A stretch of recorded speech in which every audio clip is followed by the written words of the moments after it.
Gadis ini hanya tidur siang selama 30 menit. Bahwa orang-orang di seluruh dunia telah menghilang. Dia mengendarai sepedanya keluar dan melihat bahwa jalanan masih sangat normal. Tapi tidak ada satu orang pun. Jalan yang dulunya sangat sibuk sekarang sangat sepi. Tiba-tiba dia mendengar anjing menggonggong. Aneh, anjing ini terlihat seperti sedang bermain dengan sesuatu. Gadis ini melempar sepeda. Kemudian lari ke jembatan untuk melihat. Di jalan raya sekarang, hanya ada beberapa mobil tak bergerak di kedua sisi jalur. Seluruh dunia anehnya sepi. Gadis itu terus memeriksa. Dia ingin pergi ke rumah sakit. Karena kakaknya mengalami kecelakaan dan berada di unit perawatan intensif. Tapi dia hanya melihat ranjang rumah sakit yang kosong. Adiknya juga tidak ada di sini. Gadis itu menjadi gila. Apa yang salah dengan dunia ini? Dia tidak bisa mempercayainya dan bergegas keluar. Melihat pemandangan seperti akhir dunia. Semua orang sepertinya telah menguap. Dia sangat takut. Dia pergi ke tempat yang dulunya paling ramai. Dia berteriak dengan panik berlari cepat. Tidak pernah berhenti mencari. Di dalam gedung. Di jembatan. Gadis ini sangat lelah. Jadi dia pergi ke supermarket untuk ambil sekaleng air minum. Dia duduk di tanah dan merenung. Apa yang harus dia lakukan? Sekarang dia mendengar sesuatu. Ini seperti seseorang meniup trompet. Dia dengan cepat berlari keluar untuk melihat dan melihat dua orang. Dia segera mengejar mereka, memanggil mereka untuk berhenti. Mereka berkata. Ketika mereka bangun, mereka melihat semuanya menjadi seperti ini. Mereka bahkan tidak tahu apa yang terjadi. Meskipun mereka tidak saling mengenal, ketiga anak itu tiba-tiba merasa dekat untuk waktu yang lama. Mereka terus mencari orang. Tapi gerakan mereka sepertinya sedang dilacak. Mereka pergi ke gedung perkantoran kelas atas.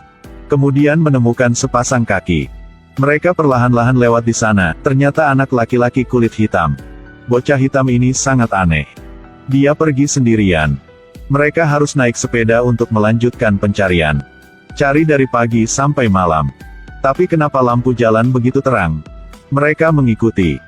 Di atas tiba-tiba muncul tanda SOS minta tolong. Saat mereka masuk, suara robot langsung terdengar dari kamera. Suruh mereka meletakkan senjata mereka. Jadi mereka mengikuti. Lift perlahan terbuka. Ada seorang pria di depannya. Jadi dia sedang mencari seseorang juga. Dia memimpin mereka bertiga ke ruang bawah tanah. Di sini penuh dengan supercar versi terbatas. Jadi dia adalah putra seorang raksasa. 4 orang mengemudi di sekitar kota besar. Seorang anak laki-laki mengeluarkan pengeras suara dan menelepon untuk melihat apakah ada orang. Tapi tetap tidak ada siapa-siapa. Dalam jarak ratusan meter bahkan tanpa satu sinyal pun. Tiba-tiba mereka bertemu seseorang. Anak laki-laki kulit hitam yang baru saja pergi. Dia berbaring di tanah terengah-engah. Dia terkena panah di tubuhnya. Mereka baru saja menyelamatkan dia. Lalu tiba-tiba beberapa anak panah datang entah dari mana. Mereka sangat ketakutan, mereka bawa mobil seperti sedang terbang dari situ. Tidak ada yang tahu dari mana panah itu berasal. Mereka pergi ke hotel bintang 5 untuk mendapatkan nama dari anak laki-laki kulit hitam. Saat mereka sedang beristirahat, sebuah drone sedang menatap mereka. Keesokan harinya, anak-anak terus mencari orang. Mereka pergi ke perbatasan kota. Ketika mereka turun dari mobil, mereka menemukan sesuatu yang lebih menakutkan. Itu adalah kabut tebal aneh yang muncul di perbatasan kota. Itu padat dan besar. Itu perlahan menyebar. Anak-anak ingin lewat sana.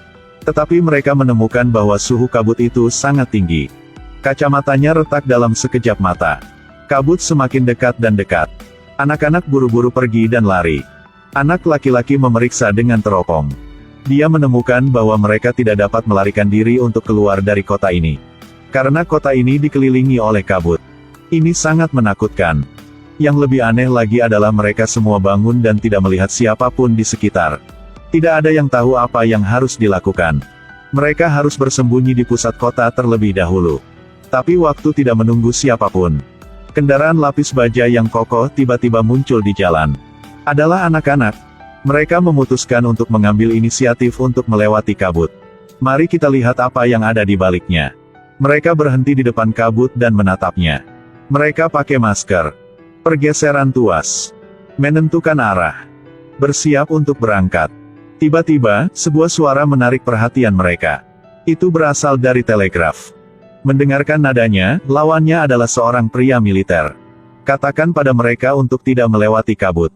Karena 24 jam kemudian mereka akan datang menjemputnya. Akhirnya terselamatkan. Mereka sangat senang. Malam itu, mereka menemukan hotel untuk menginap.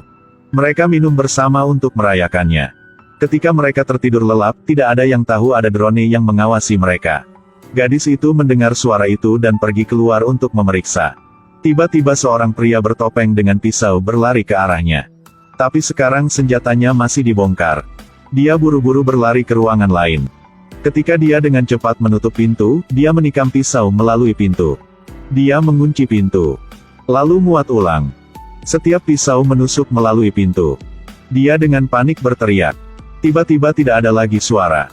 Di luar pintu terdengar suara seorang teman kulit hitam. Keduanya berlari keluar dan menemukan pria bertopeng itu melarikan diri. Aneh, siapa orang itu? Mengapa Anda ingin membunuh mereka? Kecepatan kabut sangat cepat. Keesokan paginya menutupi lebih dari setengah kota. Tepat ketika mereka hendak pergi, mereka menemukan bahwa gadis kulit putih itu tidak bisa ditemukan. Sudah mencari tetapi masih tidak dapat menemukannya. Tiba-tiba sebuah drone muncul di depan mereka. Itu memberitahu mereka lokasi gadis kulit putih itu. Dan menyuruh mereka mengikutinya ke pabrik yang ditinggalkan. Tetapi hanya membiarkan salah satu dari mereka masuk ke dalam. Bocah hitam itu dengan berani berdiri. Tapi kamu sudah lama pergi dan masih belum kembali. Dia tidak bisa menunggu lagi. Ambil pistol dan masuk ke dalam. Dia menemukannya. Dia ditikam dan diikat. Dia tidak lagi bernafas. Tiba-tiba pria bertopeng itu muncul dan meremas tenggorokannya. Dia tidak akan bisa bertahan lagi. Untungnya dia jatuh. Itu adalah anak laki-laki yang datang untuk membantu. Mereka melepas topengnya dan mengikatnya. Tapi tidak peduli bagaimana dia ditanya, dia tidak mengatakan apa-apa. Bocah itu mengetahui bahwa dia memiliki cacat intelektual. Dan sinyal militer dari sebelumnya juga sengaja dipalsukan. Ini semakin aneh. Siapa orang di balik ini? Pada saat ini, sebuah ledakan terdengar. Kabut perlahan mendekati mereka. Kecepatan jalannya jauh lebih cepat. Kota telah dikepung. Mereka pergi ke pusat kota. 5 anak ini tidak tahu mereka sudah mati. Tetapi sebelum mereka meninggal, mereka membawa keyakinan dan aspirasi mereka untuk seumur hidup. Ada penyesalan dalam hidup. Di bawah kincir ria, mereka melihat seorang anak laki-laki berpakaian putih menggoda orang lain. Anak laki-laki itu mengunci seorang gadis kecil di dalam kotak. Biarkan gadis itu mengaku. Tapi dia tidak tahu apa yang dia lakukan salah. Dan anak laki-laki berbaju putih itu adalah pembunuh di balik itu semua. Seperti yang diharapkan gadis kulit putih di penjara di sini. Dan di sebelahnya adalah pembunuhnya. Si pembunuh turunkan gadis itu. Anak-anak bergegas.